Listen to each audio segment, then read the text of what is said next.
1 মাস ধরে হচ্ছে আনিশামণির দাঁত নড়ে, ও দাঁত উঠানোর ভয়ে হচ্ছে আমাদেরকে বলে নাই। তো না বলাতে দাঁতটা হচ্ছে বসে গেছে, বাড়িতে চেষ্টা করেছি উঠাইতে পারি নাই। তো ডাক্তারের কাছে নিয়ে এসেছি, ওর অবস্থা দেখেন।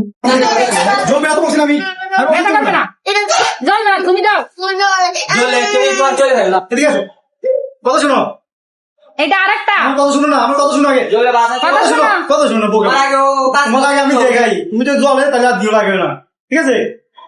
ওকে নেই হ্যাঁ কথা বল, দাও বলে না, জলে দাও, আচ্ছা দাও। হ্যাঁ ভাই দেখো তুমি, তুমি হাত দিচ্ছ কেন? তুমি হাত দিও না। হাত দিচ্ছ কেন? বলো বলেনি কি না কি কই শুনে কাজ করে যাবে, এটা কেন ওষুধ দেয় না তো? আমি হাত করে দিচ্ছি, আচ্ছা কি করো